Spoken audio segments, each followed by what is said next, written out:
సర్కసా లేకపోతే ఇంకేమన్నా దీన్ని ఏమనాలి? ఇంకా కాంగ్రెస్ గవర్నమెంట్ మేము ఇంత అరాచకమా? ఇంకొక మాట, ఈ జూబ్లీ హిల్స్ ఎలక్షన్స్ జరుగుతూనే ఉన్నాయి, వీళ్ళకి ఏమాత్రం సిగ్గులేదు, ప్రజలు ఏమనుకుంటారో అన్న సోయి కూడా లేదు. ఇక్కడ ఇట్లా రౌడీ ముక్కలు ఇక్కడనేమో తుపాకులు పట్టుకొని వీళ్ళు తిరుగుతారు, పారిశ్రామికవేత్తలకు తుపాకులు పెడతారు, ఇంకో దిక్కేమో ఊరేగింపులు తీస్తున్నారు సిగ్గు లేకుండా, రౌడీలను గుండాలను వేసుకొని ఊరేగింపులు. ఇదేనా మీరు ఏం మెసేజ్ ఇద్దాం అనుకుంటున్నారు దేశానికి, రాష్ట్రానికి? ఇంతమంది పెద్ద పెద్ద రౌడీ ముక్కలు వేసుకొని ఊరేగింపులు తీసి హైదరాబాద్లో ట్రాఫిక్ని స్తంభింపజేసి ఏం చేద్దాం అనుకుంటున్నారు ఈ రాష్ట్రాన్ని? కేసీఆర్ గారు ముందే చెప్పినారు, వడ్డిచ్చిన విస్తార్ లాంటి రాష్ట్రం కుక్కలు చెప్పిన విస్తార్ చేస్తారు కాంగ్రెస్ గెలిస్తే అని. ఇవాళ ప్రజలకు అర్థమవుతుందని నేను అనుకుంటా ఉన్నా. చూడండి ఏం జరుగుతున్నదో, ఎంత అరాచకం జరుగుతున్నది. ఇక్కడ ఒక ఐఏఎస్ అధికారిని ఇవాళ విధి లేని పరిస్థితుల్లో ఆయన వాలంటరీ తీసుకొని పారిపోయే పరిస్థితి తెచ్చింది కాంగ్రెస్ ప్రభుత్వం. ఒక 8-9 ఏళ్ళు సర్వీస్ ఉండంగా ఒక మంచి నిజాయితీ గల అధికారి ఆయన రిజ్వీ గారు. ఇద్దరు ముఖ్యమంత్రి అల్లుడు, మంత్రి కొడుకు, ఇద్దరు పంచాయతీల ఒక ఐఏఎస్ అధికారి బలి. ఇంత అరాచకం. ఇంకా ఘోరం, ఎంత విచిత్రం అనిపిస్తుందంటే మాకు, క్యాబినెట్ సమావేశంలోనే తిట్టుకుంటున్నారంట. పొంగులేటి శ్రీనివాసరెడ్డి అంటే ఆయన మంత్రి గారు కుమార్తె చెప్తుంది, నా మాట కాదు ఇది. పొంగులేటి శ్రీనివాసరెడ్డి మా టెండర్ల తలదూర్చిండు, ఆమె కుల్లా చెప్తున్నది, ఏం సిగ్గుపడతలేదు. మా డిపార్ట్మెంట్ టెండరు అంటే వాళ్ళ ఇంటి పంచాయతీ లెక్కనే ఉంది ఇది. మా డిపార్ట్మెంట్ టెండరు మేము మా ఓన్కి వేసుకోమని చెప్పినాం. మంత్రి ఫోన్ చేసిండు పొంగులేటి, మీరు టెండర్ వేయొద్దన్నాడు, అయినా మా ఓడు టెండర్ వేసిండు, మా ఓన్కే టెండర్ వచ్చింది. వస్తే ఆయన కోపం వచ్చింది, కోపం వస్తే టెండర్ క్యాన్సిల్ చేసిండ్రు. ఎండోమెంట్ టెండర్ని తీసుకుపోయి R&Bలో తీసుకుపోయినరు.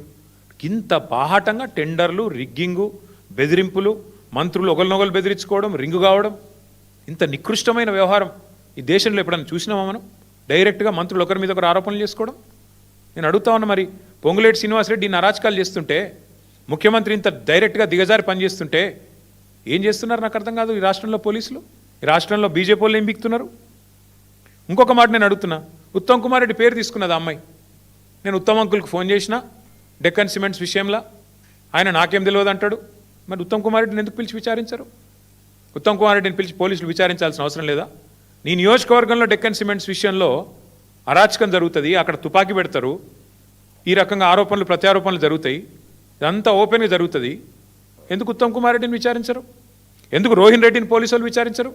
ఎందుకు OSD సుమంత్ని విచారించరు? ఇదేమన్నా మీ ఇంటి వ్యవహారమా, లోపల వ్యవహారమా? ఇంకోటి, ఇప్పుడు రిజ్వీ గారి గురించి కూడా నేను ఒకటి గుర్తు చేస్తా ఉన్నా మీకు. రిజ్వీ గారు గతంలో విద్యుత్ శాఖలో పనిచేసినారు ఇక్కడ ఈ ప్రభుత్వంలో, కాంగ్రెస్ ప్రభుత్వంలో. అప్పుడు కూడా కేసీఆర్ గారు 24 గంటల కరెంట్ ఇచ్చినందుకు కోపం మీద వీళ్ళు ఏదో కమిషన్ ఏదో వేసినారు, సిట్టింగ్ జడ్జితో, రిటైర్డ్ జడ్జితో. రిజ్వీ గారు అప్పుడు పాపం వీళ్ళకి సహకరించినట్టున్నారు. చూస్తుంటే ఇవాళ అందుకు కూడా నేను బలిపశువు చేసినట్టు కనబడతా ఉన్నది. ఎందుకంటే అప్పుడు ఏదో ఒకటి చేసి కేసీఆర్ గారి మీద బట్టగాల్చి బద్నాం చేసి మొత్తానికి రిజ్వీ గారిని బలిపశువుగా చేద్దాం మధ్యలో అనుకుంటే, దీనిలో ఏం తప్పు లేదు అని ఆయన చెప్పినట్టున్నాడు. అందుకే ఇవాళ రిజ్వీ గారి మీద పగబట్టి జూపల్లి కృష్ణారావు అనే ఒక మంత్రి ఉత్తరం రాసి ఆయన మీద అక్రమార్కుడు, ఆయన ఏదో చేసిండు అని చెప్పి ఆయన మీద ఉత్తరం రాసే పరిస్థితి. అంటే వీళ్ళ వాటాల పంచాయతీ కోసం వాళ్ళ ప్రజాపాలన లేదు, గాడిది గుడ్డు లేదు, ఏది లేదు, ప్రజలు లేరు, పాలన లేదు, ఏదీ లేదు. మొత్తం దందాలు, చందాలు, మూటలు, వాటాలు, ఇది తప్ప ఏమీ లేదు ఈ రాష్ట్రంలో. ప్రజలు చూస్తలేరని మీరు అనుకుంటున్నారు. ప్రజలు ఈరోజు జూబ్లీ హిల్స్లోనే కాదు రాష్ట్రంలో గల్లీ గల్లీలో చర్చిస్తున్నారు. ఇంత అరాచకమా, ఇంత కిరాతకమా, ఇంత నీచమా, ఇంత చండాలమా అని మాట్లాడుకుంటా ఉన్నారు. పేదవాళ్ళేమో మేము తిరుగుతుంటే ఎలక్షన్ ప్రచారంలో శాపనార్థాలు పెడుతున్నారు. 100 రోజుల్లో అన్ని ఇస్తున్నాడు, వీని బొంద వీడేమి ఇవ్వలేదు, వీని ఓడగొట్టాలా, బొంద పెట్టాలా కాంగ్రెస్ అని పేదవాళ్ళు తిరుగుతున్నారు. చదువుకున్న వాళ్ళు గీ రౌడీగాళ్ళక మేము అవకాశం ఇచ్చింది, పారిశ్రామికవేత్తలకు తుపాకులు పెట్టేటోళ్ళు, మొత్తం రౌడీ ముక్కలు వేసుకొని ఊరేగింపులు తీసేటోళ్ళు, వీళ్ళ కోటేస్తామా అని చదువుకున్న వాళ్ళు చెప్తా ఉన్నారు. 420 హామీలు గంగలో పోయినాయి, 6 గ్యారంటీలు గోదావరిలో కలిసిపోయినాయి, పరిపాలన ఎక్కడో పోయింది, ప్రజలు ఎక్కడో పోయినారు. మొత్తం వ్యవస్థ మొత్తం అవినీతితో కుల్లిపోయి కంపు కొడతా ఉంది ఈరోజు ఈ రాష్ట్రంలో ప్రభుత్వం. మేము అగ్రికల్చర్ తీసుకొచ్చాం, తెలంగాణను అగ్రికల్చర్లో నెంబర్ 1 చేశాం, సాగునీరు అందించి కేసీఆర్ గారి నాయకత్వంలో. వీళ్ళు గన్ కల్చర్ తీసుకొచ్చారు, అగ్రికల్చర్ పోయింది, ఇప్పుడు గన్ కల్చర్ వచ్చింది తెలంగాణకి. మరి మరొక క్రైమ్కి మరొక పర్యాయ పదంగా తెలంగాణను మార్చే ప్రయత్నం చేస్తున్నట్టున్నారు రేవంత్ రెడ్డి గారు.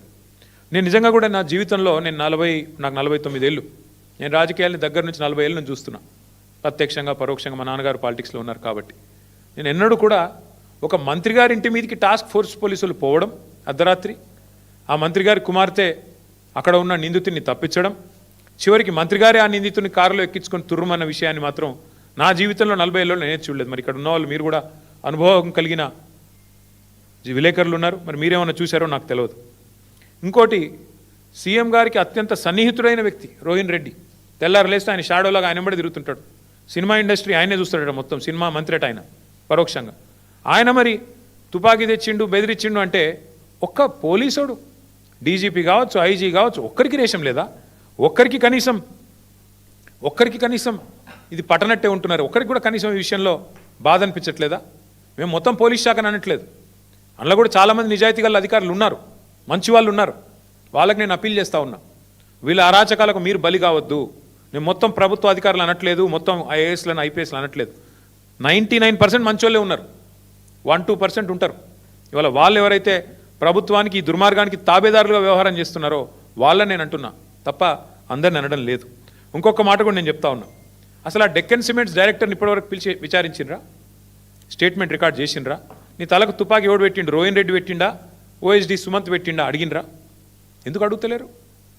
ఏమొచ్చింది మీకు అడ్డం?